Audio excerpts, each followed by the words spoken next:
Welcome to Story Time with Chris James. I will now pick up right where I left off. I simply reversed the settings on the control panel. World leader Pam hoped this would sound plausible. You did what to the what? There's no control panel. The time machine transporter was set to automatically send you into an alternative timeline once you were inside the cubicle. He placed one hand under his chin in a thinking hard stance. It was that shadow man, wasn't it? He screwed things up. I knew I should have used the evil clown instead. World leader Pam wanted to know what was going on.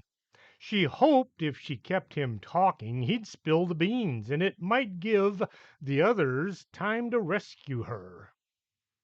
I was wondering how you got the shadow man to work with you. Work with me? Are you nuts? That boob was working for me. I paid him with all the volts his shadowy form could take. He's what you might call a power sponge. The doctor looked around to be sure the shadow man wasn't listening. He had one job to do, and somehow he blew it. The doctor walked back and forth, pounding one fist into his hand. It was all so perfect. There was no way it could fail. What went wrong? Dr. Spudmeyer wailed. World leader Pam had an idea. Well, oh, never mind. You can figure it out on your own. She hoped this would work. What? What do you know? Tell me. The doctor stormed over and stood right in front of world leader Pam, looking down at her captive form. Oh, it's just that I thought if you went over the details, I could point out where you slipped up. She tried to act casual. The doctor walked back and forth, making rude noises. Then he turned on her. When you refused to allow me to have the mini rheostat modulator that I needed to finish my death ray, which I was going to use to dominate the world, and then you tricked me into taking your bag of boogers, I began working on my most devilish project of all times. I would condemn you to wander the halls of a disused shopping mall for all of eternity. I needed a large workspace, and it had to be close to the mall. I simply moved all my equipment into the unused parking garage. World leader Pam tried to keep him talking. How did you know the place was down here? The doctor kicked an empty can across the floor. I sort of work here. He looked around to see if anyone was eavesdropping. Oh, I work at the mall in maintenance, but only part time, to make ends meet. Otherwise, I am totally a man of science. He tried to push out his chest and pull in his stomach at the same time. It didn't work. So far, so good. I don't see any holes in your plan. World leader Pam spotted Pam standing in the dark hallway. She waved with her taped hand before thinking maybe she should try not attracting the rescue attention to the rescue party. The doctor began pacing. I set up the power source right here. He slapped a hand on the side of the machine, causing a few parts to fall off. He quickly stepped back to avoid being hit by falling things. I ran the power cables to all of the fitting rooms in that gaudy store. I wasn't sure which one of the rooms the shadow man might entice you to enter. World leader Pam thought about how to keep him going.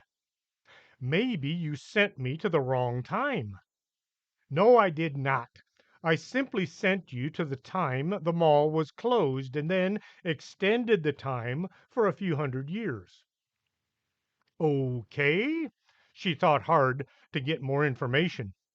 Maybe it was all those monsters. Maybe they screwed things up for you. No, those monsters were robots that I projected into the Mall of Doom. They would seem so real there that you would run from them. That way you could never relax or rest. You would spend eternity running for your life. He let go with an evil laugh. World leader Pam wanted to kick him in the knee for being so venomous. So you built a giant time machine. You got the Shadow Man to lead me into a time portal, and then you sent me to a falling apart mall and put monsters in there to chase me around? The doctor nodded his head. Yes, exactly. It was foolproof. Well, how did the pattern on the floor work? What pattern? The portal was set up to activate after you were in the fitting room for a few minutes. The icky carpet was just there to cover the wiring.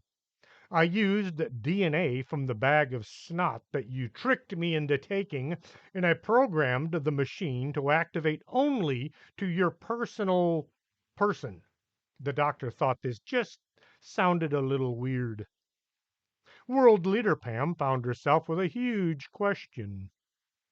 How did you get the time portal to function in all the other timelines? What are you talking about? I set things up just for you. What other timelines are you talking about? The doctor gave world leader Pam a stern look. She thought she should skip the question for now. Well, I don't see where you went wrong. Maybe you should start over from scratch, build a new time machine, and try it again. Nah, I'm just going to blow you up. Much easier. Dr. Spudmeyer turned to his machine. He opened a panel where there was a red LCD display. The display said 9 hours, 59 minutes, 59 seconds. Then it said 9 hours, 58 seconds, 57 seconds, 56 seconds. Time was ticking by. World leader Pam thought she'd misunderstood him. Do you say you're going to blow me up? Yes, this is a nuclear power plant. I set it to explode so there will be absolutely no way you can escape from the Mall of Doom. He did some calculating. Let's see, I'll need to pack my bag, drive to the airport, get on a plane to South America. I guess I'd best get going. World leader Pam was shocked. What kind of a sick creature are you? You're going to blow me up along with this entire mall, all over a misunderstanding over a switch? Oh no, I'm going to blow up you and this mall and this entire city. And it's not just over the mini rheostat modulator, it's the principle of things. You interfered with my plans for world domination. World leader Pam tried to tear her arm loose. All she managed was to make her arm hurt. Pam had heard enough. It was time to pounce. Let's go. She ran out from the hallway and over to where Dr. Spudmeyer was standing. All the others were right behind her. They surrounded the doctor, making threatening looks and trying to act a lot more dangerous than they felt. T-shirt Pam tried to act like she knew kung fu, while Ratty Jeans Pam acted like she had a gun hidden in her jacket pocket, which was actually just her cell phone. The doctor stumbled back against his nuclear power plant. I didn't know you were twins, or triplets, or he looked at all the Pams around him, along with the two Sarahs. Your poor mother. You leave my mom out of this, T-shirt Pam said. Ha ha! It doesn't matter how many of you there are, you can't stop the clock from ticking down and destroying you all along with your entire family. He slapped the side of the nuclear reactor. A pipe broke loose and fell, hitting him squarely on the head. The doctor folded like a cheap lawn chair. Ratty Jeans Pam pulled a knife from her pocket. She opened the blade and thumbed the edge. Stepping over, she cut world leader Pam loose from the chair. Man, am I glad to see you guys. What do we do now? World leader Pam looked at the LCD display. It said they had 9 hours, 58 minutes, and 32 seconds. We could run, T-shirt Pam said. She tried to laugh, but found her sense of humor was lacking. Geek Pam stepped up to the machine and looked at the controls. She looked at the wiring that seemed to run in random directions. I don't know if I can stop this thing. The controls are all screwed up. If I try to change anything, it just might blow up right now. Oh, then don't touch anything, T-shirt Pam shook her head emphatically. What do we do? This thing is going to explode in. Ratty Jeans Pam looked at the display. 9 hours, 51 minutes, give or take a few seconds. I don't want to die. I don't want my family to die either, Black Jacket Pam wailed. Well, actually, we're in Geek Pam's world, so only her family will be killed. T-shirt Pam looked at all the others who were giving her a look. What? I was just trying to make her feel better. Sarah, Geek Pam Sarah, looked at the verge of tears. She sniffed and wiped her nose, trying to keep the snot trail from hooking to her lip. We're all going to die, aren't we? She looked at the wall, a bit paled. All except her nose, which was now bright red. Not Rudolph the red-nosed reindeer red, but still very red and very drippy. Geek Pam looked at the enormous machine in front of her. She did some math in her head. She looked to be flipping a few mental coins. Then she turned to the others. This just might work. We need to send this thing to the Mall of Doom and send all the others back to their timelines right now. She thought about what she had said. Well, we should send all the Pams back to their timelines and then send the machine to the Mall of Doom. This sounded much better. World Leader Pam jumped to her bare feet. Okay, what do we need to do? Meek Pam looked at the assembled bunch. Sarah, I need you and World Leader Pam to go to the radio hut and bring back everything. Everything? Yes, the whole store. I don't think I can give you a list of what I need, so just bring it all. Sarah pulled an American Excess Platinum card from her back pocket. It's a good thing I brought this. The two girls ran for the stairs. Ratty Jeans Pam, T-shirt Pam, I need you guys to help me drag all that junk in the workshop office bedroom out here. I'll probably need most of it. Geek Pam had picked these two Pams because their clothes were already messed up, so a little more dirt wouldn't show. Pam, take Black Jacket Pam and her Sarah back to the Mall of Doom and evacuate all the Pams to their home time. Pam ran for the stairs leading up to the fitting room. Black Jacket Pam and Sarah were right on her heels. Sarah walked into the radio hut. The man behind the counter looked at her. Can I help you, little girl? He gave her a you don't know what any of this stuff is, do you? Look. Sarah turned to him and smiled. I'll take it. Take what? All of it. I'm buying your store. Sack it up. The clerk looked at Sarah and then he looked at World Leader Pam. World Leader Pam nodded her head. She wants it all. How much do we owe you? Stepping into the fitting room, Pam felt just a whole lot embarrassed at her standing on her head earlier. The three girls all just stood there waiting for the time portal to come to light. The lights went out. Dr. Spudmeyer opened one eye. He could hear those girly voices as they talked about their plans to defeat him. Let them try, he shouted inside his head. He carefully looked at the quadruplets, or was it octuplets? Whatever these stupid girls were, he was lying under the shadow of his mighty power source. They were all intent on trying to do something to stop the device from blowing up. Slowly, so as to not make a sound, he crawled back along the edge of the giant machine or mini nuclear reactor. It took way too long, but he thought he had found himself sitting on the floor just a few yards from the side hallway. Dr. Spudmeyer looked left and then right and then left once more just for good measures. None of those girls could see him. He got to his feet and moved quickly into the darker darkness of the unlit hall. The hallway ran around the other side, away from his work room, office, bedroom. After a few minutes, Dr. Spudmeyer came to a halt right beneath the fitting rooms of that useless clothing store that only people like those sisters would ever go into. He couldn't help but laugh.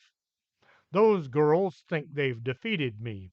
I'll show them. I'll slip away, rebuild my mighty machine, and then, when they least expect it, bam, I'll be back. The not so good doctor began moving a bunch of empty pizza boxes and soda cans. Once he'd cleared away the debris, he stepped onto a ratty looking piece of carpet. It was left over from the fitting rooms. Reaching out his hand, he flipped a switch, and the lights went out. Dr. Spudmeyer came to with a huge headache. He pulled a bottle of aspirin from one pocket and tried to swallow several. The pills didn't go down as required. Ugh, ugh. Need to remember to bring water as well. The doctor had materialized under the fitting room at the Mall of Doom. Now I'll just have to get my spare parts nuclear power plant up and running. He started looking for things he would need. Oh man, I've got to remember to get some aspirin. This headache is worse each time. Pam held her head, waiting for her vision to clear. They stepped out into the store. It looked a lot worse than ever. Come on, let's hurry. They began to run, but they remembered that Sarah was not athletic. They settled for a fast walk. The three turned a corner and stopped. Just ahead was a wall of mannequins. They were facing in all directions. A few were laying on the floor. Pam looked carefully along the wall of dummies. I think they've stopped moving. There's the door I ran through when I escaped from them earlier. The three moved slowly towards the wall of store figurines. As they got closer, they moved slower. No one felt comfortable around these spooky-looking dolls. Pam was in arm's reach of one of the figures. She reached out and pushed. The mannequin fell to the floor. Come on, we don't have much time. They pushed an opening in the wall and slipped through. On the other side, Pam kept looking back to be sure none of the store dummies were following them. They walked as fast as Sarah could move. Maybe we should have left you back in the fitting rooms, Black Jacket Pam said. Oh, now you think of that. Sarah tried to look angry. My feet are killing me and I'm hungry. Other than that, I'm having a great time. Every so often, they had to use their flashlights to get through areas with no light left on. There was trash on the floor that would trip them or twist an ankle if they weren't careful. They didn't have time to be careful, but they had to take it anyway. There's the sign, but it's almost gone. Black Jacket Pam pointed out the barely visible lipstick writing.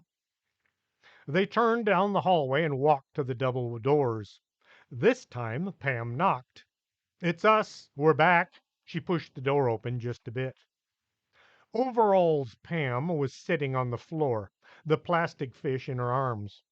Man, you guys have been gone forever. We're nearly out of food here. She led them back to the loading docks. The Pams all gathered around to hear the news. Pam looked around at the camp they had built. There were piles of wood for fires in the trash cans. Mostly it was broken furniture from the stores around them. There were boxes of crackers and cookies from the food court. Most looked inedible, but there was still some food to be had. Piles of blankets and pillows were all along the walls. Okay, listen up. We have to return to the Dimension store and get you all back to your time, and we only have a few hours to do it. Let's go. She turned and headed out the door. The Pams grabbed what few things they had grown fond of and began to follow. Pam was feeling the strain. She'd only made this walk so many times she felt she could do it in her sleep. Black Jacket Pam looked like she could run back to the fitting rooms and return with little difficulty. Sarah might need a shopping cart, if she was going to make the trip. Geek Pam was sitting on the floor, surrounded with electronics of every kind. She had a soldering iron plugged into a conveniently located outlet mounted on the nuclear power plant. She had to be careful because the iron was supercharged by being so close to the ridiculous amount of power coming from the machine. She'd already checked to be sure the core was surrounded with enough lead. She didn't want to succeed here only to die from radiation poisoning next week. She soldered two components together and then moved on to the next set. Ratty Jeans Pam had learned just enough to be able to hand Geek Pam any parts she needed.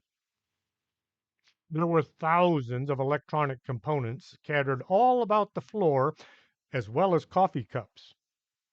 World Leader Pam and Sarah had just finished emptying plastic bags from the radio hut. They had to make well over a dozen trips back and forth to bring it all down. "What else do you need?" World Leader Pam asked Geek Pam. Geek Pam had been worrying about something for some time now. She looked at World Leader Pam. "Would you do me an enormous favor?" She tried the batting her eyelashes thing, but couldn't really pull it off. Of course, anything, World Leader Pam thought. That was probably not a good thing to say, only after she'd said it. Geek Pam pulled her father's keys from her jacket. "I need you to take Sarah back to her house, and then go to my house and tell my folks that you're me, and then go to bed. You can come back here once you're done." World Leader Pam would have rather gone back to the Mall of Doom. "Okay, but I don't think they're going to believe I'm you." T-shirt Pam was still dragging parts and pieces from the workshop. Pam looked at the wall of mannequins. Nothing had moved since their last trip through here. "Come on, we're almost there." Some of the Pams needed to be helped along. They had sustained a few injuries while running from various monsters and creatures. They had taken all the flashlights from any store that had them, but less than half of the lights were usable. Some were too rusty to use, while others were missing things like bulbs and switches. This made moving through the dark parts of the mall all that much harder. Pam looked up from the floor and saw the Dimensions store was just ahead. "Come on, Pams, we're there." She led the mass of teens into the store. At the fitting rooms, Pam was busy saying their goodbyes. Some had gotten quite attached to each other. Pams were hugging each other and saying how nice it would be to be able to stay in touch, even though everyone knew once they were back in their own time, they would never see or hear from each other ever again. There were a few dry eyes. Sarah looked at the first Pam standing there in the dark blue pinstripe business suit. She looked along the line of fitting rooms. "You need to take that one there." "Wait a minute. How will I ever know if you guys successfully defused the bomb?" Business Suit Pam asked. Pam was looking at her watch. She did some calculations. She tried it once more and still didn't like the outcome. "Sarah, it's going to take us at least 8 or 9 hours to send everybody back. We only have 4." There was a lot of confusion as all the Pams began pushing each other to the front of the line, saying things like, "You go ahead," or "You can take my place." All the Pams were giving up their place in line so that other Pams could survive. Pam looked at Sarah. "Forget it. Stuff as many into the fitting room as you can and send them to Geek Pam's time. We'll just keep sending them until we run out of time or we run out of Pams." They found by trial and error they could get 10 Pams into the fitting room at a time. Pam stood with her ear right up next to the door, so she knew when to shove the next bunch in. The line of Pams was growing shorter, but so was their time. World Leader Pam had told Sarah to go with her without filling in any details. As they were nearing Geek Pam's dad's pickup, the tween began to suspect something was up. Where are we going? You're not going to get rid of me, are you? You're trying to take me home, right? You can't do this. How will I know how things worked out? How will I know if the entire city blew up or not? Sarah's lower lip began to tremble as tears slipped down her cheeks. We have to get you back home. Your mom is going to think we kidnapped you or something. She'll call the police, and then what? As soon as they spot Geek Pam's dad's pickup parked at the mall, they'll swoop in, and then what? How do we explain what's going on? How about you take me to my house? I tell my mom I'm going to bed, and then I slip out the window, and we go back to help save the world. World leader Pam never had this kind of trouble with her Sarah. Her Sarah did just about anything World leader Pam asked. World leader Pam wasn't used to having to negotiate. Well, okay, but we'll have to walk back to the mall. World leader Pam dropped Sarah off at her house just before 10 o'clock. She drove to Geek Pam's house and parked. Come on, how difficult can this be? Just act like you're meek. She got out of the pickup and thought she saw Geek Pam's dad quickly peek out the window. She was halfway up the driveway when the door flew open. Both Geek Pam's parents were standing there trying to look natural. Ah, Pamela, you're home. How did things go at the office? Fine, fine. Everything was fine. World leader Pam hoped this wouldn't qualify as a lie. Geek Pam's dad was trying to look over his pickup without being too obvious. Paula looked at Pam. When did you start dressing like this? She admired the business suit. And where are your shoes? World leader Pam tried to explain how her shoes disappeared while sitting in the shoe store. The story was as mixed up as could be, but Geek Meek Pam's folks were so fascinated by the change in their daughter they missed all the inconsistencies in her story. When she figured she should shut up, World leader Pam said, "Oh, look at the time." She faked a yawn. "I think I'll go to bed now." As she wondered what the next move should be, she leaned forward and kissed Geek Pam's mother, and then, just for good measures, she kissed her dad, too. As the replacement daughter disappeared up the stairs, Al and Paula watched her go. Holy cow! I had no idea giving her a little rope would have such a profound effect. Paula was amazed by the difference. I think maybe we should allow her to have a little more leeway. I just hope she manages to keep her shoes on. Al went back to his paper. World leader Pam listened at the door to Geek Pam's room. It was quiet downstairs. She opened the window and looked down at the yard. No way am I going to be able to jump. The floor was cold under her bare feet. She wiggled her toes and considered a solution. Opening the closet door, she was amazed at how organized everything was. Organized and dull. She found a pair of shoes that didn't look too much like high school girls' footwear. She looked at the tear in the hem of her skirt. It was really bothering her that the dress looked like anything other than businessy. She looked through the closet for anything not meant for a little girl. Sarah had been waiting for that weird Pam who dressed like an old lady for an hour now. Where is she? We have to get back to the mall and save the world.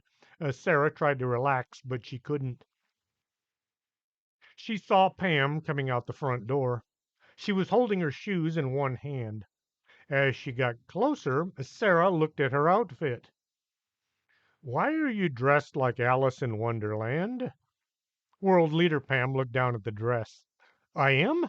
I thought this was just a fancy blue dress. That would explain the white apron. She turned and went back to the door. The knob wouldn't turn, as she had locked the door on her way out. World leader Pam began feeling her pockets for the key. Next, she tried feeling her outfit for pockets. Oh man, this is embarrassing. She went back to join Sarah. Let's get going. We have to walk all the way to the mall. World leader Pam hoped no one she knew would see her. Johnny had worked at the Dimensions Fashion from Beyond since it had opened just last week. He'd seen a few strange things in his time, but the last few hours were it. Johnny was told to put all the clothes back on hangers and not to leave until he was done. It was well past closing time, but he was stuck working late. Every so often, the door to the fitting room, number 4, would open, and 10 girls, all the same girl, would fall out onto the floor. They were all holding their heads like they had horrible headaches. They would get up and they would run to the maintenance room stairs. And to make things worse, they all looked exactly the same. This was happening just about every 5 minutes. T-shirt Pam was surprised when the first 10 Pams came down the stairs. Business suit Pam explained what was going on. Not having any choice, T-shirt Pam just started pointing them to things they could do. Soon there were Pams running back and forth delivering equipment to Geek Pam. A wall of electronic components was slowly being built all around the nuclear power plant. The display now said 0 hours, 10 minutes, 13 seconds. Barista Pam walked over to Geek Pam and handed her a steaming cup of coffee. I found some bags of coffee back in the storage room. There's no cream or sugar, but there's plenty of caffeine. That's okay. I like coffee in my coffee. Geek Pam felt the jolt to her system and got busy checking all the components. Pam looked at her watch. Shoot, we are almost out of time. There were 10 Pams waiting for their turn. The sound of grinding stopped and Pam opened the door. Go, now! She pushed them in as quickly as she could, and then she shoved Sarah in with them. The door barely closed. She had to put one foot on the door across the hall and push with her shoulder. Once the door was closed, Pam had to wait. She wanted to look at her watch, but then she really didn't want to look at her watch. All she could do was wait for her turn. As soon as it was quiet, Pam opened the door, stepped in, and waited. She stood there wondering if she would make it out of this world or be trapped in the Mall of Doom for all of eternity. Well, if I do get trapped here, I guess I can move in with Sharma as a ghost. I'll haunt the attic along with. The lights went out. World leader Pam and Geek Pam's Sarah arrived at the mall to find it was closed. Man, how do we get in? Sarah tried looking in through a window. Come on, let's look around for another way in. World leader Pam was glad nobody could see her dressed like a storybook character. Geek Pam picked up the remote control. She aimed it at the nuclear machine. She looked at the display. It said 0 hours, 0 minutes, 15 seconds. With all the Pams around, there was no way of knowing if they'd all made it or not.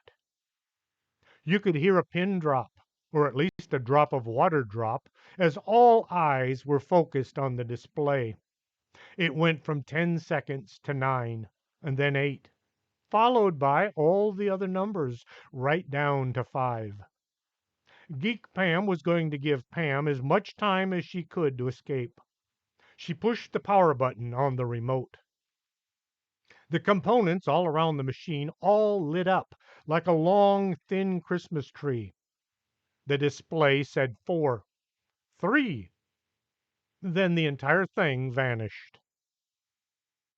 Back at the Mall of Doom, the giant nuclear machine suddenly came into being right beneath the Radio Hut store. Dr. Spudmeyer looked up, wondering why he now had 2 nuclear reactors. The new one blew up. Pam was laying on the floor just outside the fitting room. A clerk was looking down at her. Uh, excuse me, are you the last one? This whole thing has been kind of unnerving. Pam held her head as she got to her feet. It felt like it might fall off. Yep, I am Uncas. If you don't know who Uncas is, go back and read The Last of the Mohicans by James Fenimore Cooper. Uncas was the last one. Pam stumbled down the stairs and found the rest of the Pams all waiting for her. They were glad to see that she had made it. Johnny finally finished cleaning up after the folks who liked trying things on but refused to put anything back. He walked down the hallway and punched out at the time clock. This has been the weirdest night of my life.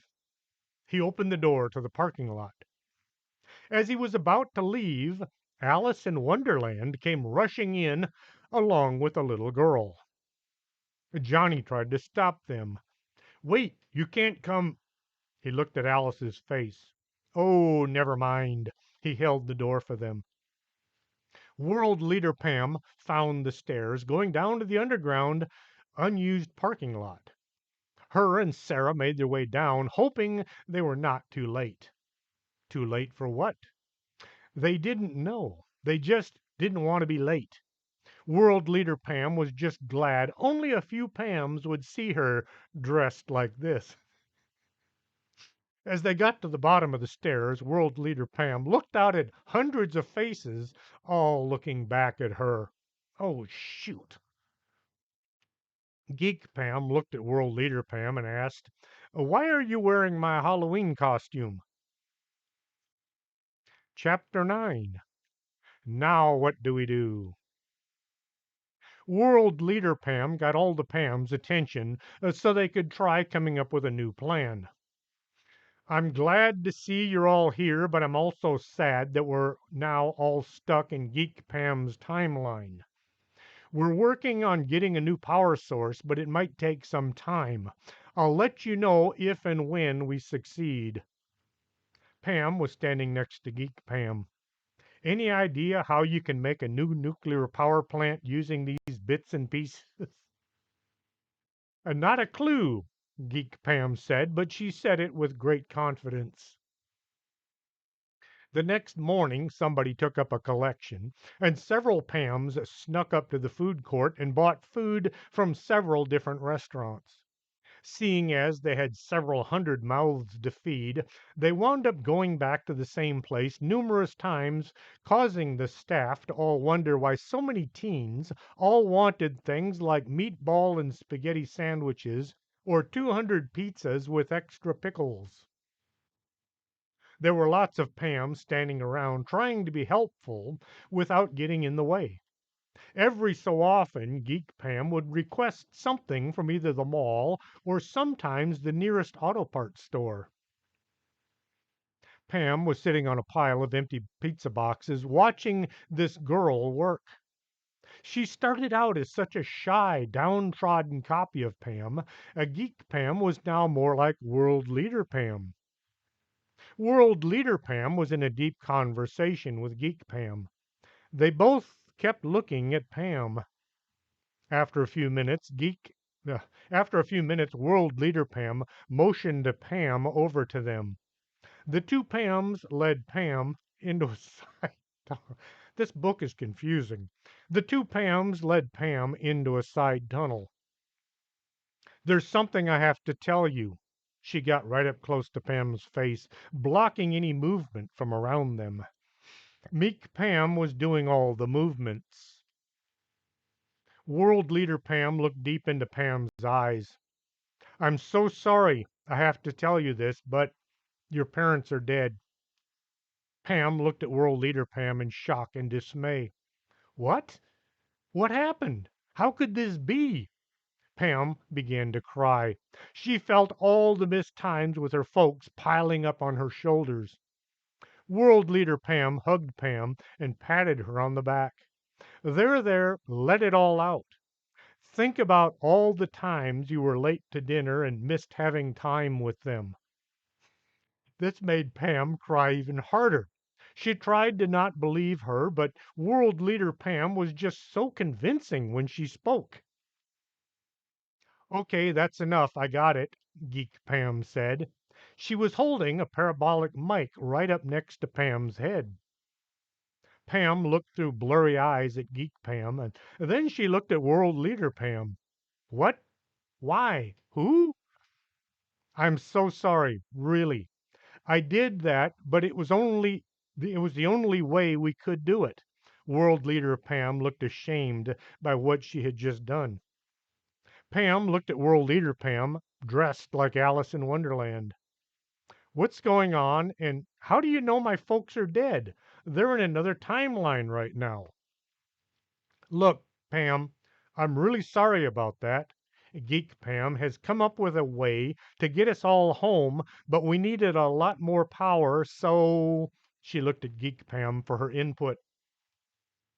I've wired all the car batteries together that we could afford. Everyone is out of money now, but we still need more power. There's not a stronger source of power than emotions, and the most powerful emotion is grief. She thought a second. Well, no, actually, the most powerful emotion is anger, but we knew you wouldn't get very mad, so we went with grief.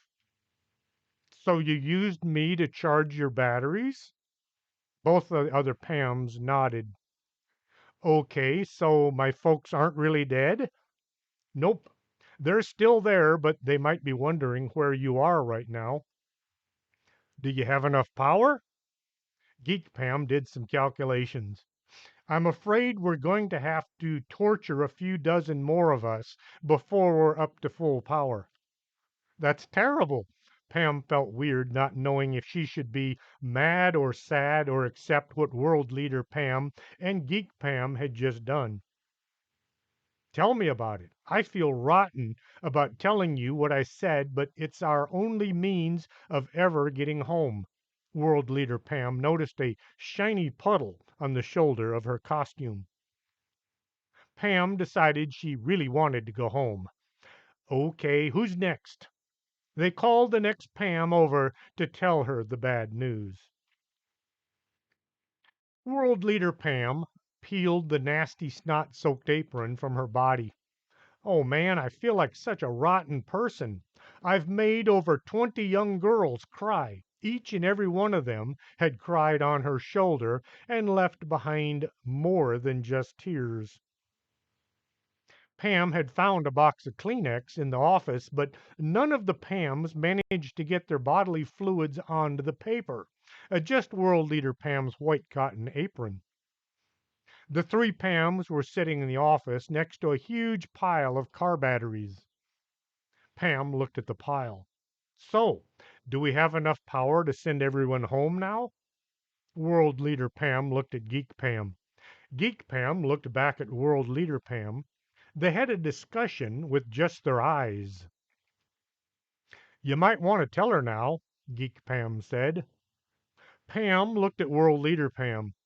What? Are you going to try to make me cry again? No, nothing like that. We do have enough power, but only to send one person back in time. She looked at Pam, and we'd really like for you to say yes. Pam looked at the two Pams looking back at her. Why do I get the feeling that this just might be the most dangerous thing I've ever done? Geek Pam tried to explain. We want to send you back in time to last week. Then you'll plug this cord, Geek Pam held up a 50 amp extension cord from an RV supply store, into the nuclear reactor and then come back here. Simple. Wait, wait. How on earth? That can't work, can it? Pam was confused. World leader Pam tried to help. We have 500 feet of cord. It should reach. Pam thought this sounded crazy. As crazy as talking to ghosts or traveling through time. How is the power supposed to be going to get here? The cord will be cut the second the time portal closes. Pam thought this sounded as if she knew things. I can maintain a tiny portal just big enough for the cord, Geek Pam said, but she didn't look like she believed herself. Why me? Why not T-shirt Pam or Ratty Jeans Pam or Black Jacket Pam? World Leader Pam moved over and sat right next to Pam. We discussed this long and hard. We looked at each of us, weighed our qualities and our drawbacks. You're stronger than most, but kinder than some.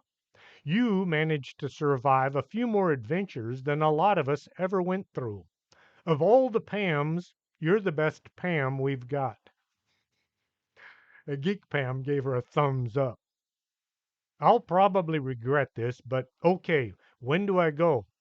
Right now, Geek Pam shoved the 50 amp cord into Pam's arms and then flipped a switch. The lights went out. Pam came to laying on the floor. She had the usual headache along with her backside. The chair she'd been sitting in didn't make the trip. One second Pam was sitting in a chair, and the next she was falling backwards onto the cement. The 50 amp cord was still in her arms. Okay, simple. Just plug this thing in and I can head back. Pam looked at the cord as it ran across the floor and then ended. Uh-oh. She pulled on the cord and it got longer. The more she pulled, the more cord was coming through the tiny hole in the space-time continuum thingy. Okay. Pam pulled enough cord to reach the reactor. The room was dark, like the other room she had been in just a while ago, only this one felt much darker. Pam looked at the reactor and wondered where the 50 amp outlet was. Oh, no. Don't tell me there's no place to plug into. She got down on her knees right next to where Geek Pam had plugged in her soldering iron. There was a conventional 120 outlet. There's not enough holes. Pam compared the two-pronged outlet to the three-pronged plug. This isn't going to work. Pam swung her fist at the side of the huge black machine. As she did everything she could to stop her fist as it hurled towards the metal structure. Her punch turned into a slight little tap. Some rust trickled down from above. Pam began crawling, looking along the machine for possible convenient 50 amp plug-in, somewhere along the side of the power plant. Sometime around her second circuit, she decided she'd looked all she could. What to do? What to do? She tried opening any access panels, thinking maybe the outlet would be behind a door. There were all kinds of gauges and knobs and things to turn or flip, but no outlets. I know. Pam went back to where the 120-volt outlet was. All I need to do is replace that two-hole thingy with a three-hole thingy. Pam looked at the outlet and wondered how complicated could it be. I'll need some tools, I guess. Pam went looking for tools. She snuck along one of the hallways that looked like the one where the workshop office bedroom should be. Not knowing if Dr. Spudmeyer was around, she moved quietly. The office door was just around the next corner. She moved over to it and peered through the crack. She couldn't see anything. It was too dark. This could either mean he was not there or he was asleep in the bed. Pam turned the knob and the door opened a few inches. She listened for any sound of inhabitation. It was deathly silent. She tried to remember what the room looked like. Let's see. There was a bed in the corner, a desk covered with papers, and the workbench would be right beside the door. Pam placed one foot into the room. She put a weight on it. She shifted so she could put the other foot in. She listened some more. An evil mad scientist would snore, right? Pam reasoned. He'd toss and turn because of a guilty conscience, right? The room was so quiet Pam could hear her stomach gurgling. She moved further into the room. The tool bench should be right She bumped the wooden table. Things rattled. Something rolled around, making tiny crunching sounds. Pam froze and listened. Still nothing. The tools should be right there within easy reach. All she needed was to grab the right ones and then get out of here. Pam began feeling along the bench. Her fingers found something sharp and pointy. It stabbed her. Ouch! Pam slapped one hand over her mouth. She tried again. Her fingers moved along the wooden surface. Her hand found a puddle of something wet and sticky. Ooh! Her hand instinctively flew up to cover her mouth. The wrong hand. Now she had something sticky on her lips. What could it be? She ran all the things she knew of that might be sticky. After a few thousand items flashed through her mind, she had to stop. Too many of them were extremely dangerous, like acid and wait, was acid sticky? She needed to see what she was doing if she was going to find the tools she needed to replace the outlet. A Geek Pam had given Pam a brand new flashlight with new batteries. Pam had put the light in her pocket, but which one? She decided that from now on, if she survived this misadventure, she was going to pay closer attention to small things like where her flashlight was and who might be trying to kill her. Things like that. Pam felt all of her pockets. Her dress didn't have any, but the red jacket had too many. Naturally, the flashlight was in the last one. Pulling the light out, she placed her hand over the lens and turned it on. Nothing happened. Then she moved her finger just enough to let some light out. A sliver of illumination appeared on the workbench. What a mess! Didn't this guy ever put anything away? The top of the workbench was covered with just about everything with the exception of tools. As she was searching the workbench, her toe hit something on the floor. Looking down, she saw a screwdriver. It had an X-shaped tip. Was that what she needed, or did she need the straight-looking one? Her luck must be improving. There was a second screwdriver under the workbench. She now had one of each. Pam turned to head back to the power plant, and the flashlight passed right over the bed. It was empty. The doctor was out. She nearly ran back to the machine. Pam looked at the outlet. There were two slots that looked like the screwdriver that wasn't shaped like an X. She got the flathead screwdriver and lined it up with one of the slots. Right or left? Pam looked at each outlet. She thought about a TV show she'd watched with her dad. The same guy who played Santa Claus was always trying to fix things around the house only to wind up destroying them instead. Electric things were always blowing up. Maybe I should ask somebody else to do this. Pam set the screwdriver down. Who can I call that might understand all of this? Pam looked at the enormous power plant. Pam was walking along the street, trying to not act as if she had done something wrong.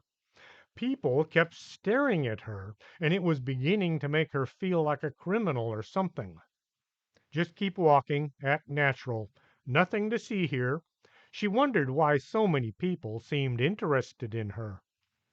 She'd decided the best course of action was to get somebody who really knew what to do, someone who would be willing to help her no matter what, someone she could count on no matter how bizarre the story sounded.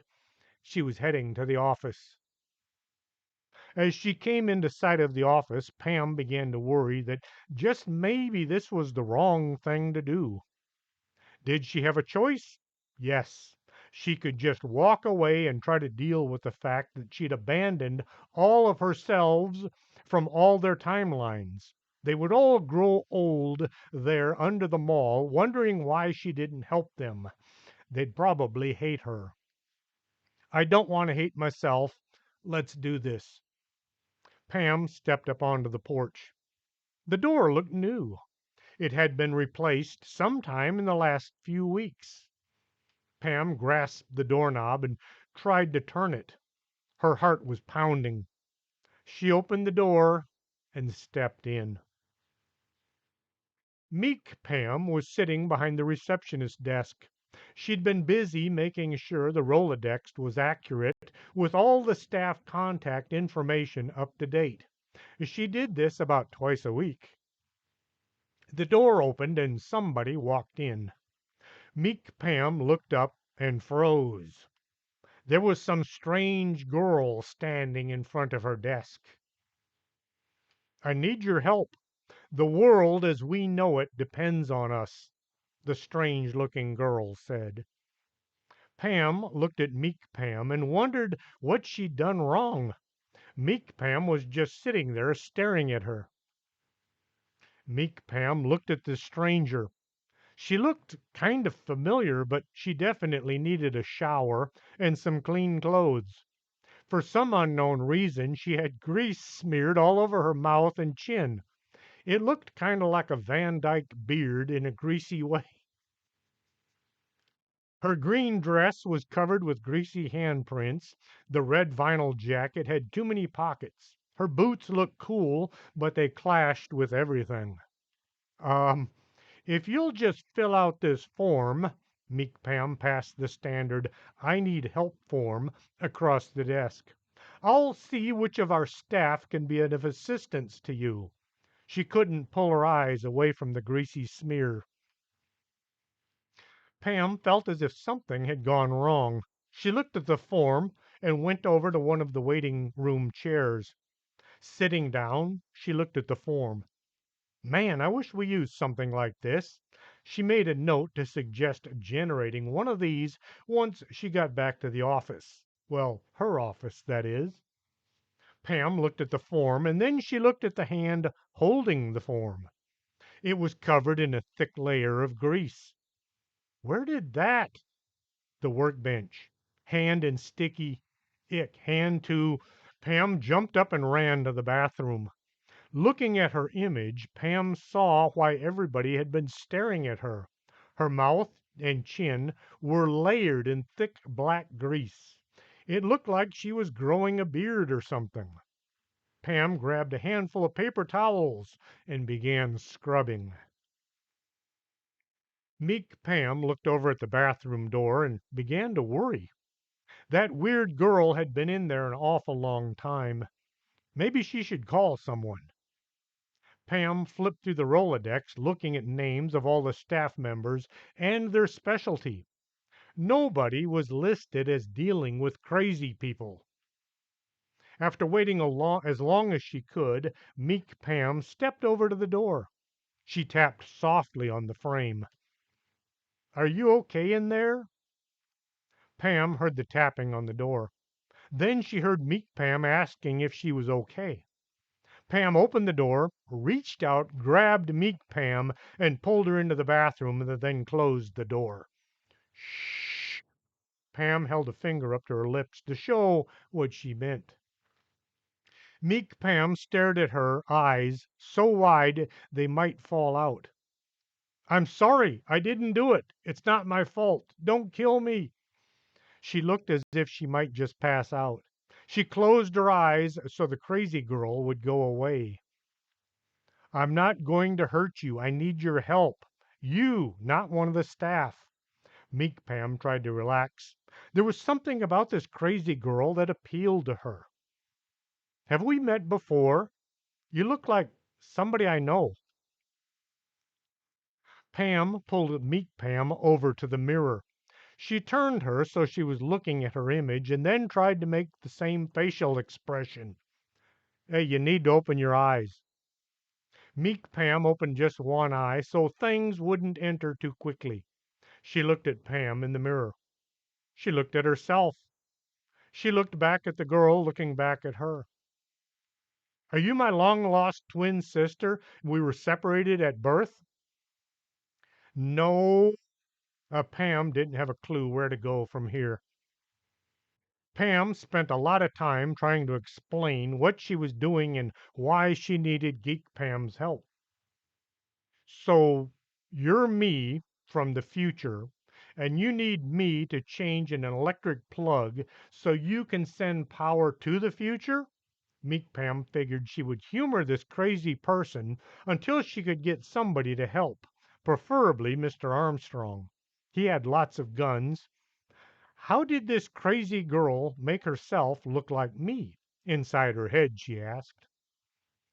Yes, so will you come with me? We don't have much time. Pam wanted to get back to finish before Dr. Spudmire returned. Meek Pam thought that just maybe this crazy girl might be dangerous. Best go along with her delusions until I can escape. Meek Pam looked at the crazy person to be sure she hadn't said that out loud. Paula had always said, be nice to crazy people. You might be crazy someday as well. Pam led Meek Pam out the door. Come on, we have to go before the doctor gets back. Meek Pam walked as slowly as she could. I can't just leave. I'm supposed to answer the phone and take notes and things. Here, allow me. Pam grabbed a piece of paper and a pencil. She wrote a note. Out saving the world, back in an hour. She set it on the desk. That should do it. Come on. Pam really didn't want to walk all the way to the mall. She'd done so much walking the last few days, swore she was going to stay off her feet the rest of the year, which only had a day left to go. Let's take the company car. Pam led Meek Pam to the back door. How do you know we have a company car? Meek Pam followed behind. Pam opened the door to the kitchen and nearly ran into Carol Munchausen, the pet psychic. Oh, Pam, I was just. Carol looked at Pam and then she looked at Geek Pam. Uh, er. Meek Pam saw her chance. Miss Munchausen, help me. This crazy girl is trying to kidnap me. Carol Munchausen sprang into action.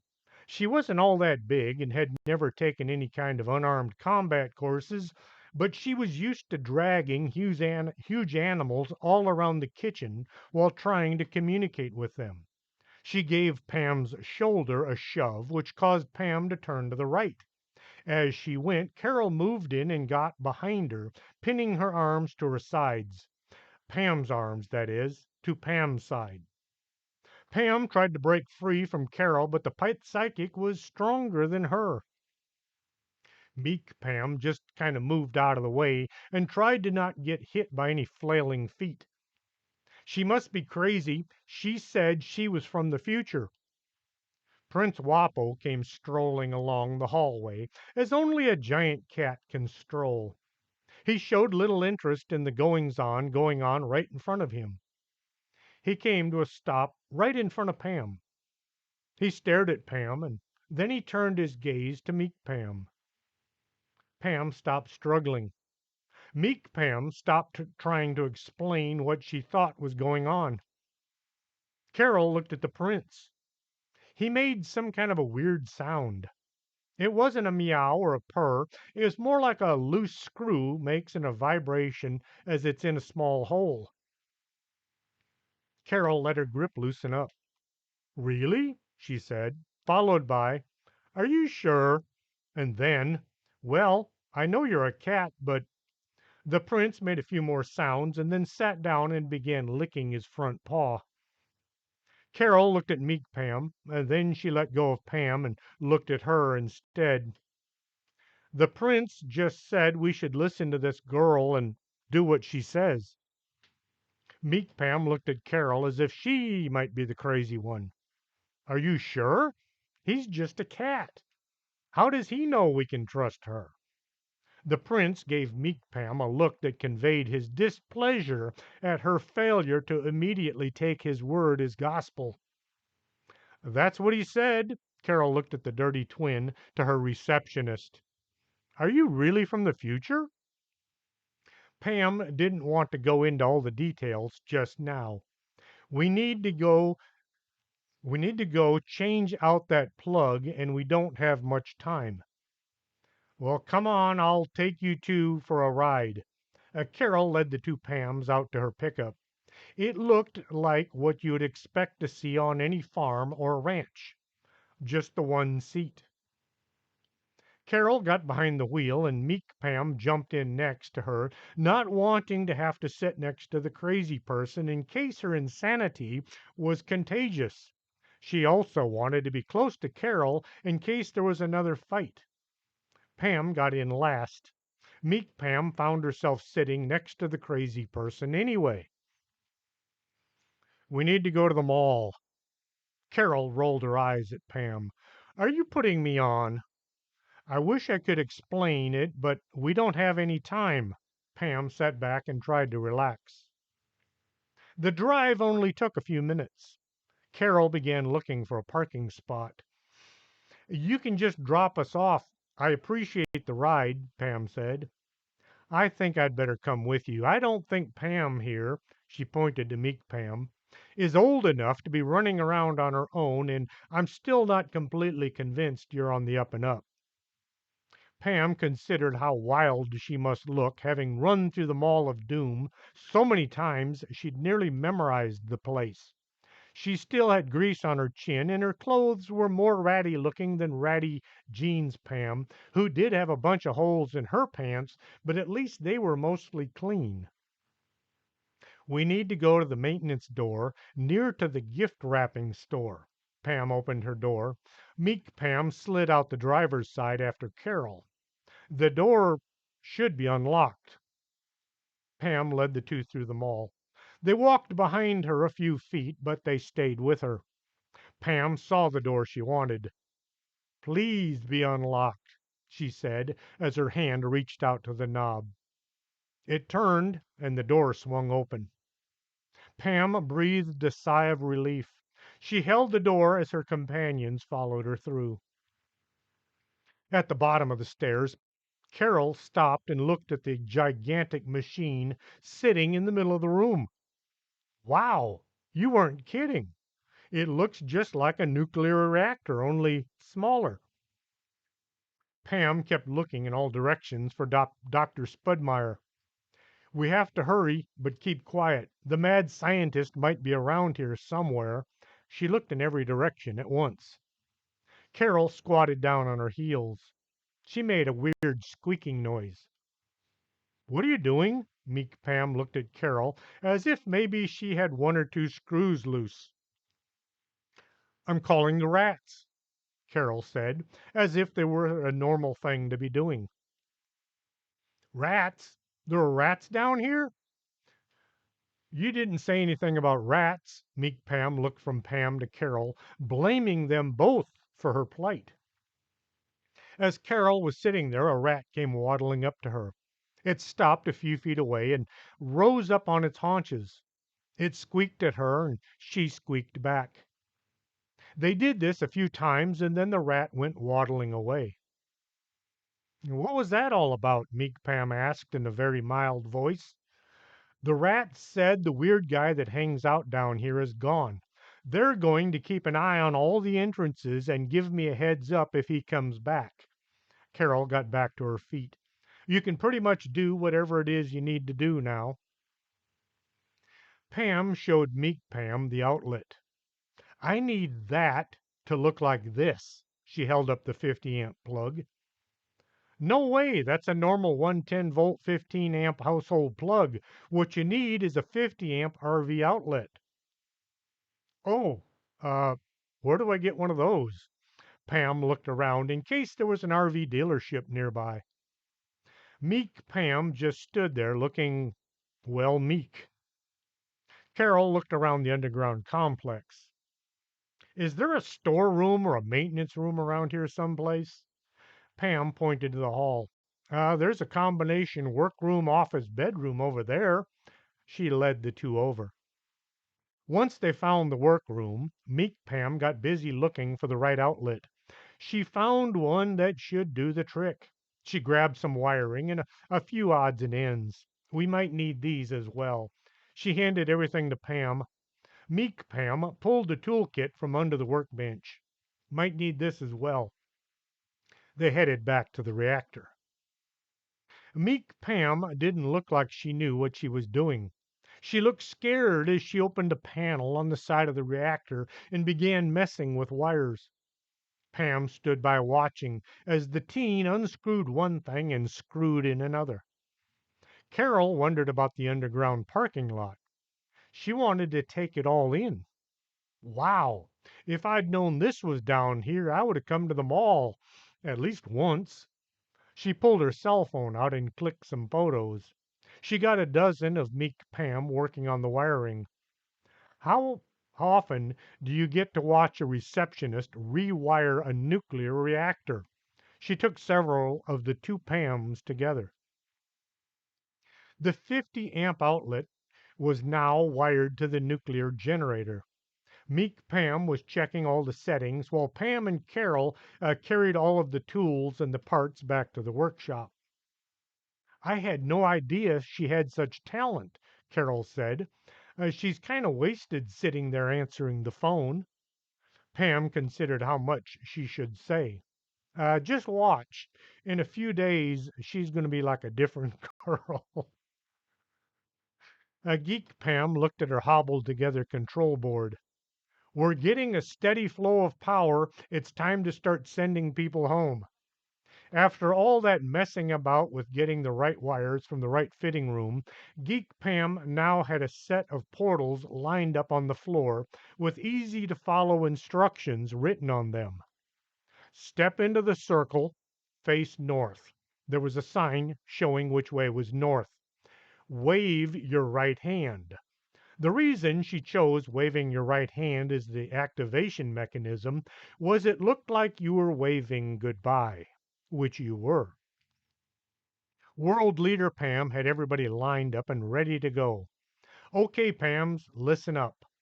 You are to step into the circle as directed by Sarah, Black Jacket Pam Sarah, the tween wearing the white t-shirt and the polka dot dress. Everybody knew who was who. A Geek Pam's Sarah was still in her black t-shirt and overalls. Geek Pam could send somebody to their correct timeline within a few hours. Some of the teens would be running late while others were going to be early. She knew she could do this by the experiment they had just conducted. They'd sent T-shirt Pam back to her world and then brought her right back. She was now dressed in a T-shirt that said, "Any day above ground is a good one." I drove home, I took a shower, I changed, I had dinner, and then I came back. I wanted to stay, but after a few hours, I knew you all were waiting. Business suit Pams were handing out pages with notes on them, giving plausible excuses for their contingencies. The first Pam stepped into the portal, waved, and vanished. After a few hours of worrying, Pam was just sitting down to relax when a rat came running from the hallway. It began to squeak at Carol, and then it ran away. Dr. Spudmeyer is coming down the stairs right now. Uh-oh, I don't know if I've got the folks back in Meek Pam's future enough time or power yet. Pam was wondering how to handle this new turn of events. You two get out of here. I'll see what I can do. Pam wasn't feeling very brave, but she was feeling considerate. As Pam and Carol, correction, as Carol and Meek Pam snuck away towards the gift wrap store, Pam unplugged the RV cord and began rolling it up. She got to the end that disappeared into nothing. She had a few dozen feet of cord rolled into a semi-neat bundle, but now the cord wouldn't move anymore. Pam looked around for something to place over the cord to disguise it. Over by the wall was an old cardboard box. Pam dropped the cord and ran over to get the box. Geek Pam looked at the gauges on her console. We just lost power. Something is up last week. She looked at World Leader Pam as if she might know what was going on. World Leader Pam ran to where the cord vanished into thin air. She gave the cord a few yanks, but it did nothing but lay there. Geek Pam, can you make this opening bigger? Geek Pam looked around her console until she saw the right dial. It was marked with a little sign that said Pam last week. She turned it, sending what little power was still in the batteries to the portal. World Leader Pam got down on the floor. Pam, can you hear me? As she was yelling this, she got to wondering if maybe somebody else was standing next to the portal and they could hear her voice. Maybe I should take a look. World Leader Pam got her face right down by the end of the cord. Slowly she shoved her head through the portal. The lights went out, but only mostly. Her head began to throb. She looked around the room. Pam was running back with a cardboard box when she saw a head laying on the floor. Ah! She screamed. World Leader Pam heard Pam scream. What happened? She tried to look around but could only see the floor. Pam looked at the head that was now yelling at her. What are you? Move, he's coming. Pam ran towards World Leader Pam's head. As she was getting close, Pam dropped down on her knees and then her stomach. She pushed herself head first through the tiny opening. World Leader Pam saw Pam coming and tried to move. Their heads collided. Pam was moving fast enough, and World Leader Pam was already trying to crawl backwards, and so the two shot through the portal and wound up laying in a heap on top of each other. Meek Pam looked at the two Pams. What's going on? Pam felt horrible. She didn't want to do this anymore. Dr. Spudmeyer was coming. Meek Pam grabbed the cord and pulled. Dr. Spudmeyer was almost to the bottom of the stairs when he thought he heard somebody yelling. He ran to his glorious machine and looked around. There was some kind of a yellow snake thing slithering away. It vanished before he could get a good look at it. Odd. I didn't think there were snakes down here. Geek Meek Pam looked at Pam. What happened? We still have nearly half of the Pams to go. Pam told her about Carol and the rats and how they had warned her that the doctor was coming down the stairs. Now what do we do? World Leader Pam tried to think of a solution. Pam got there first. Send me back, only make it just 2 hours. That way Meek Geek Pam will have finished with the 50 amp outlet change, and I won't have to go through all of that again. World Leader Pam thought that this was a splendid idea. Geek Pam thought there were just might be a problem, but she ignored her inner voice. Pam stepped over to the portal with the IRV cord. Ready when you are. She felt like her head was going to open up and her brains fall out. The lights went out. Pam came to on her hands and knees. She was really missing not having a major headache all the time. Geek Pam came running over to her. What happened? How did you get over here? She helped Pam up into a standing position. As Pam was trying to focus on her surroundings, Pam and Carol came walking back from the workroom office bedroom. Uh-oh, Pam looked at herself. I didn't think this would happen. Pam looked at a Pam standing beside Geek Pam. She not only looked exactly like her, she had on the same grungy clothes, the same smear of grease on her chin. Geek Pam looked from one Pam to the other. I don't think you two should stand too close together, just in case. In case of what? Both Pams asked at the same time. It's just a theory, but you might set off a chain reaction leading to a total annihilation of the planet. Oh, they both said. Staying apart sounded so easy until they tried to do it. Every time something was needed, they both wanted to help out. Every few minutes, they found themselves getting closer and closer. Carol looked at the three Pams with her. So, how is this going to screw up our future? Now that Meek Pam had met you and learned about what is going to happen in the future. Carol hoped this wasn't going to be too big of a mess. It won't have any kind of effect, hopefully. See, just by me being here with two Pams from different timelines proves that we can't go back in time and change our future. We can only go back and change somebody else's. I see, said the two Pams, but they didn't. Uh, er, but what about us? They both asked. Once we're done here, are both of us going to go in different directions, or do we both go back to our own time? They looked at each other. Pam felt a bit sorry for whatever was going to happen to her other self from her timeline. Geek Pam looked at the two Pams. I haven't the faintest idea. Meek Geek Pam looked at the few remaining Pams. They'd almost gotten everybody to the correct time. The gauges on her console were showing the power was still flowing from the past. She checked her watch. We still have a few minutes before Dr. Spudmire arrives. I'll let them know, World Leader Pam got down into by the portal. This time they'd left it open just a bit more in case somebody had a problem. Pam, can you hear me? Dr. Spudmire should be coming in a few minutes. We're almost done here. Pam looked at the power plant, then she looked at the cord at her feet. How will I get back to my time once the power cord gets unplugged? The other Pam looked at her with a surprised look on her face. I didn't think of that, she said in amazement. Meek Pam looked around, unsure of what to do. Carol came through. You guys get back to your time. I'll give you a few minutes and then I'll unplug the cord and run. Just don't dawdle once you get to the future. The two Pams both hugged Meek Pam and then Carol.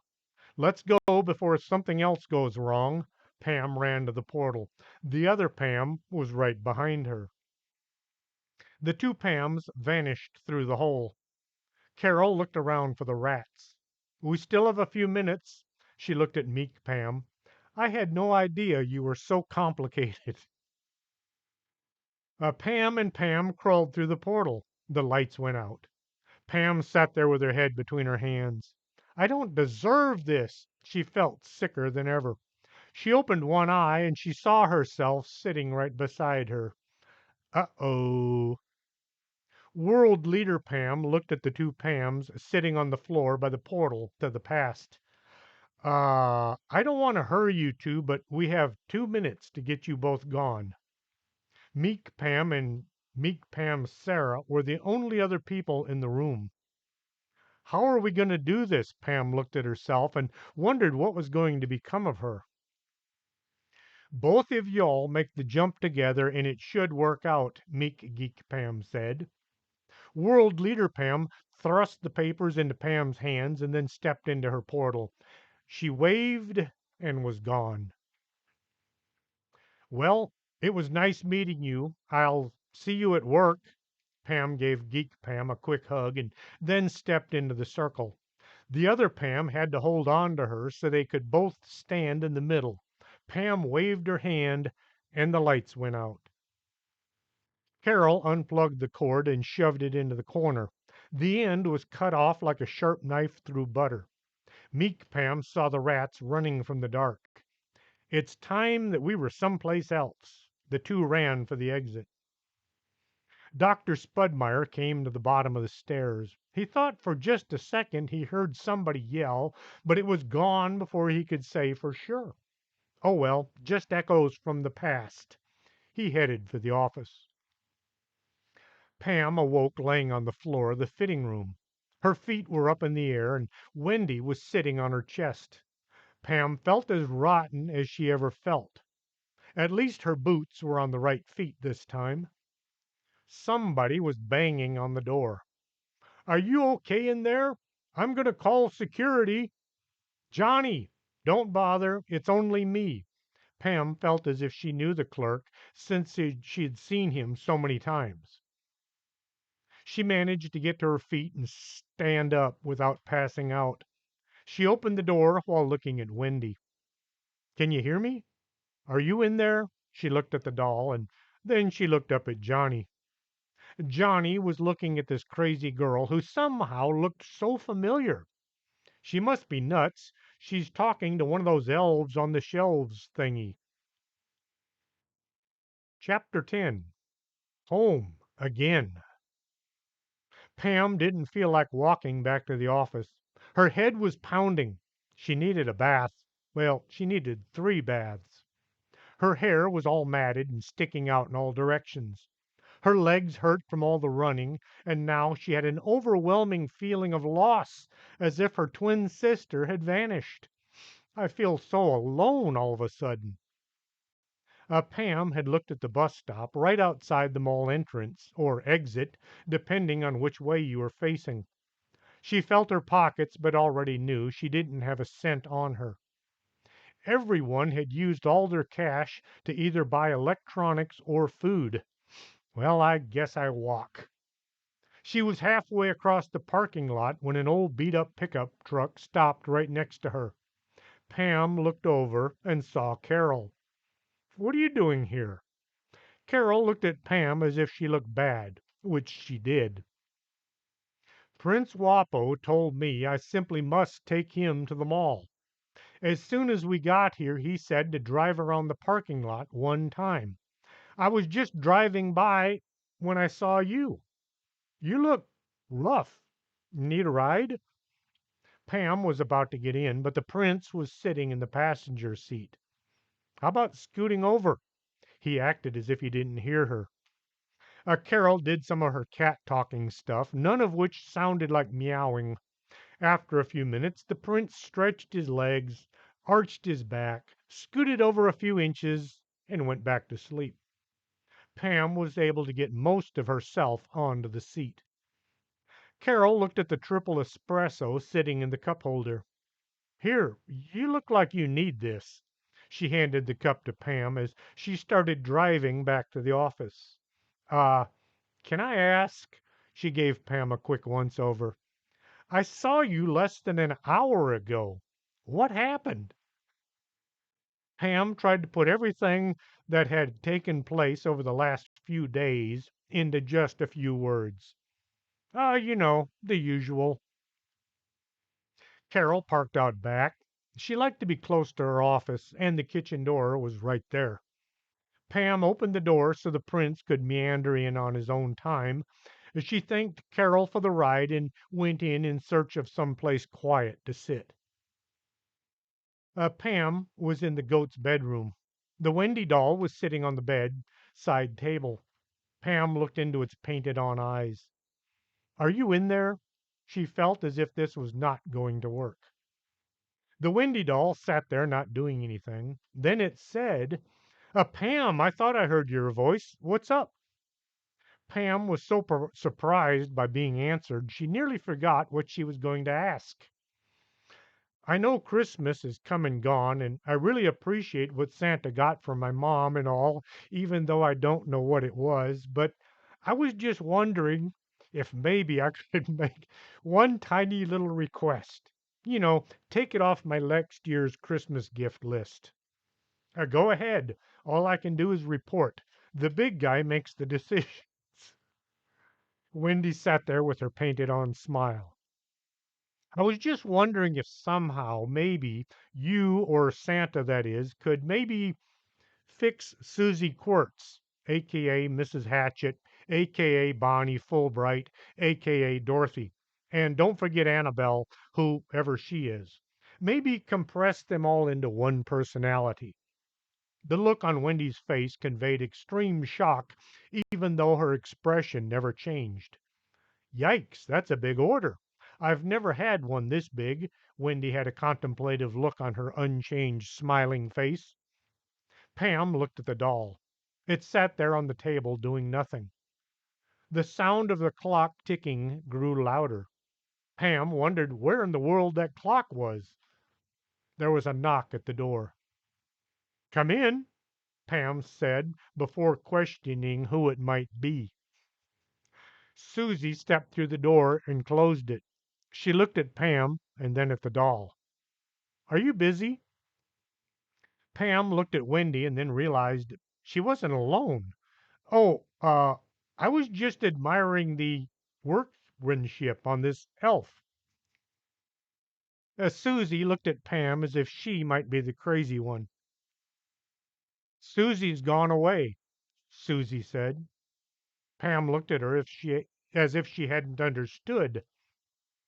Mrs. Hatchet went with her, as well as Bonnie and Cindy and Annabelle. Susie stood there looking a bit lost. Wait, what? You just said Susie and all the others are gone. Pam looked at Wendy, then back at Susie, or whoever it was she was looking at. Is that you, Dorothy? Yes. I don't know what happened, but suddenly they were all gone. And Dorothy looked around the room. I feel so lonely all of a sudden. I know exactly how you feel. Pam looked at the doll once more. Pam thought that just maybe a few cups of coffee would make her and Dorothy feel better. She nearly had to drag the new and hopefully improved woman along with her to the library. As Pam stepped up to the coffee bar, Eddie gave her a strange look. He reached under the bar and pulled out a package. Here, you told me to give this to you. He passed the package across the bar top. I did? I don't remember doing that. She looked at the gift wrapping and wondered. It was about 8 inches long and 4 inches wide. She got one finger under the edge of the paper and managed to tear it loose after a lot of work. In her hand was a box. It wasn't fancy and it didn't have any markings on it. Well, are you going to open it or not? Eddie asked. Pam pried the top off and looked. It was a cell phone, a rather new looking cell phone with a really weird looking antenna sticking out of the top. The antenna went in a spiral like a corkscrew. As she lifted it out from the box, Pam found a note. It said, Thanks for coming to my time and helping out. Call if you ever need anything. It was signed Geek Pam. And that is the end of Lost in Time. Worry not, there are a few more books to go. I hope you've enjoyed them so far. If you did, tell others that they should listen. And if you didn't enjoy it, why are you listening to me? Until the next book, this is Chris James for Story Time.